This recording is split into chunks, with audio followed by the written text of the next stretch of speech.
अरे ए, घेऊन घे जाऊ दे. आता आपल्याजवळ काहीच नाही. घेऊन जा. ए, कोण? हे घे.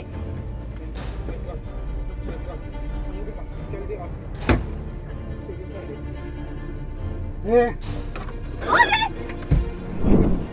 नागपूर जिल्ह्यात गुन्हेगारांचे धाडस प्रचंड वाढले आहे. बुटीबोरी मार्गावर रस्ता विचारणे एका कुटुंबाला चांगलेच महागात पडले. रस्ता विचारल्याचा फायदा घेत दुचाकीस्वारांनी कार अडवली आणि चाकूच्या धाकावर दाम्पत्याला लुटल्याची धक्कादायक घटना समोर आली आहे. पीडित सुशांत हजारे आपल्या परिवारासह कारने जात असताना रस्ता चुकले होते. त्यांनी बुटीबोरीचा रस्ता विचारण्यासाठी 2 दुचाकीस्वारांना थांबवले. मात्र रस्ता विचारणे या कुटुंबाला जीवावर बेतले. सुशांत हजारे यांनी रस्ता विचारताच त्या लुटारूंनी त्यांचा पाठलाग केला आणि पुढे जाऊन कार अडवली.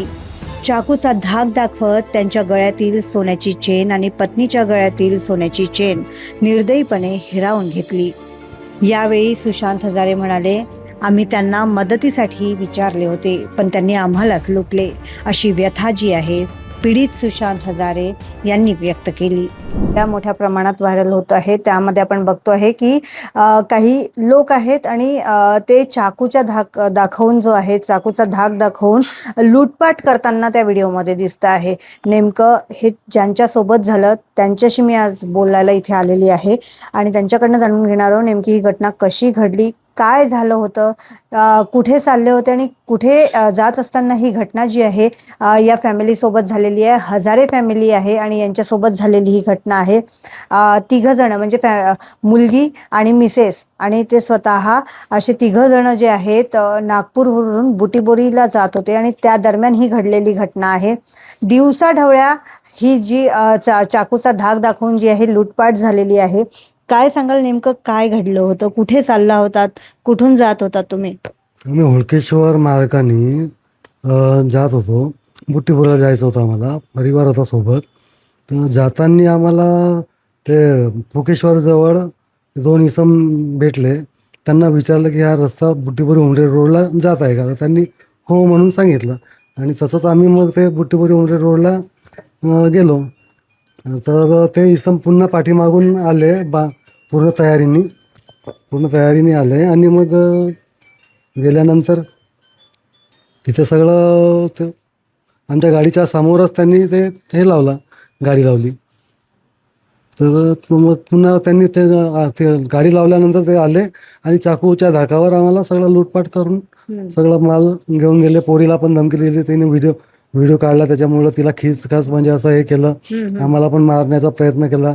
2-3दा मारू का मारून टाकू, नाही तर तुम्हाला ते हे द्या पूर्ण जे काही आहे तुमच्याजवळ सगळं द्या. मग आम्ही आमच्याजवळच्या 2 तोळ्याची माझ्याजवळची चैन त्यांनी हिसकून घेतली आणि मिसेसनी देऊन दिली. काही जीवाला करू नका, तुम्ही जे आहे आमच्याजवळ सगळं घ्या, पण आम्हाला काही करू नका, अशी विनवणी केली. मग मुलगी तिकडे व्हिडिओ काढत होती, तर व्हिडिओचं काढताना पण मुलीचं त्यांचं लक्ष गेलं मुलीकडे. तर मग किती वर्षाची? मुलगी 13 वर्षाची आहे. 13 वर्षाची आहे, तरी पण त्यांनी म्हणजे हिंमत करून व्हिडिओ काढला त्यांचा. तर त्यांना दिसलं, ते नजर आलं आणि मग ते पाठीमागे गेले आणि त्यांनी मुलीच्या मोबाईल, मुलगी देत नव्हती पण तिला खिचलं बाहेर खिचलं. अर्ध्यात खिचताना मग तिच्या मम्मीनी तिचा पाय पकडला आणि आतमध्ये खिचायचा प्रयत्न केला. पण त्यांचा खिचातानी चालू होती ती. तर मग तिच्या मम्मीनी म्हटलं मोबाईल देऊन दे, म्हटलं त्यांना मोबाईल पाहिजे, मोबाईल देऊन दे, आपल्याला काही करायचं नाही. तर मग तिने मोबाईल सोडला, मग तिला सोडलं, तर मग त्या मुलीला आतमध्ये खेचलं. मग ते पळायला गेले. तिकडे पळायला गेल्यानंतर मग त्यांनी तो मोबाईल अक्षरशः गोट्याने फोडला आणि मग ते पळून चालले गेले. ते आम्ही त्यांचा पिछा वगैरे केला, पण पिछा म्हणजे आम्ही गाडी यू टर्न करेपर्यंत ते निघून गेले. पोलिसांमध्ये म्हणजे तुम्ही पोलिसात तक्रार केलेली आहे, काय नेमकं पोलिसांकडनं सांगण्यात आलेलं आहे आणि कंप्लेंट देऊन आज किती दिवस झालेले आहेत? आमची ही घटना 5 तारखेलाच घडली, संध्याकाळी 5 वाजता.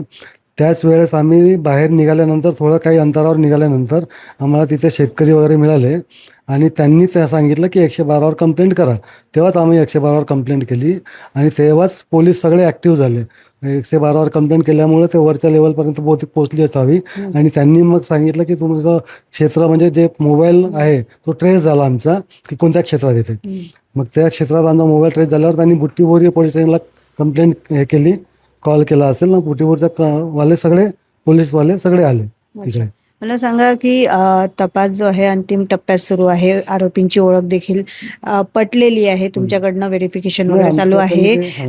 तर काय आता नेमकी मागणी आहे? आमची मागणी म्हणजे आमचं जे गेलं आहे सामान वगैरे हे, जीवाला तर आमचा धोका होताच त्यावेळेस, पण आता जे सामान गेलेलं आहे तर ते आम्हाला आमचं वापस मिळालं पाहिजे आणि ज्यांनी म्हणजे गुन्हा केला त्याला खरंच सजा द्यायला पाहिजे, कारण त्याने गंभीर गुन्हा केला आहे असं आमची मागणी आहे. म्हणजे एवढ्या गंभीर गुन्ह्याला तर म्हणजे सजा व्हायलाच पाहिजे.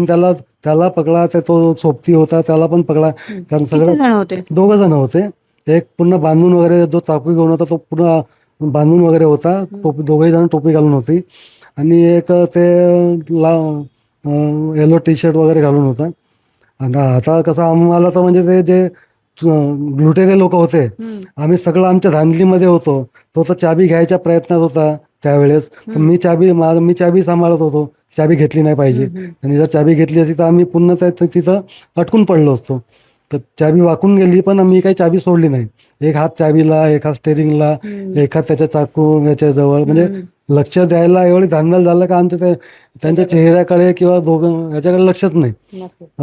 एवढ्या सडनली झालं ते. त्यांनी 5-6 मिनिटात एवढं पूर्ण हे करून घेतलं की मारायचंच फक्त राहिलं होतं. बाकी त्यांनी सगळं लूटलाट तर केलं होतं. अंदाजे किती तुमच्या जवळचं रोख रक्कम असेल किंवा सोन्याचे दागिने लुटले? रोख रक्कम तर आमची म्हणजे 1-1.5 हजारापर्यंतच होतं ते. कारण पॅकेटमध्ये जे होतं ते द्या म्हणे तर पॅकेटमधलं देणं. पण त्यांनी जे 2 तोळ्याची सोन्याची चेन ते खिचली माझ्या म्हणजे मानेतून, अशी खिचून घेतली. आणि मिसेसला पण मला मारण्याची धमकी दिली. त्याच्यामुळे मग मिसेसनी पण ती सोन्याची चेन काढून दिली. तर त्यांना ते दिसलीच होती, ते काढून दिली.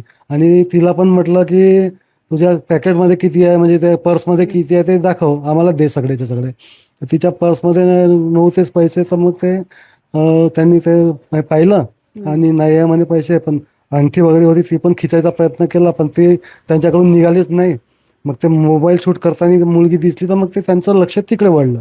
मग ते तिला खिचाताना केल्यानंतर मग ते निघून. पोलिसांकडनं काय सांगण्यात आलंय आता तुम्हाला?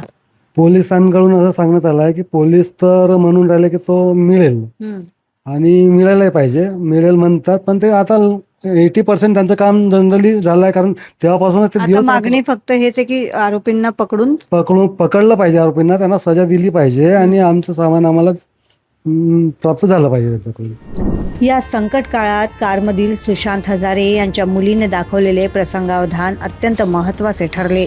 तिने कारमध्ये बसून संपूर्ण लुटीचा थरार आपल्या मोबाईलमध्ये चित्रित केला. या व्हिडिओमध्ये आरोपींचे चेहरे स्पष्टपणे दिसत आहे. बुटीबोरी पोलीस ठाण्यात या संदर्भात गुन्हा दाखल करण्यात आला आहे.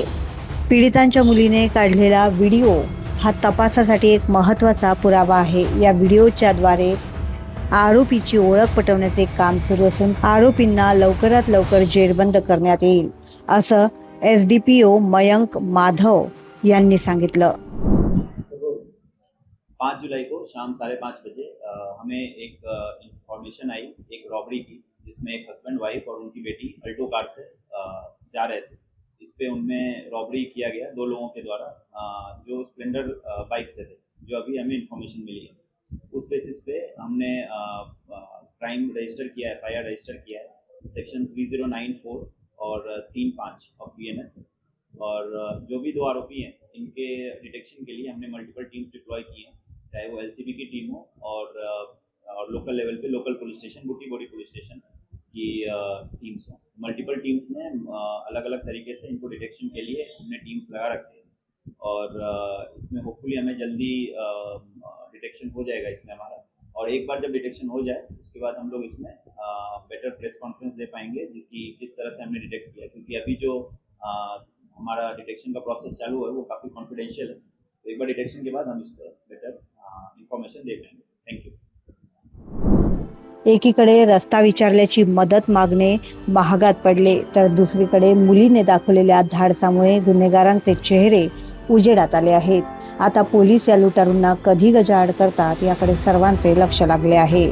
दिवसा ढवळ्या जो आहे हा लूटपाटीचा प्रकार जो आहे हा घडलेला आहे हजारे कुटुंबासोबत.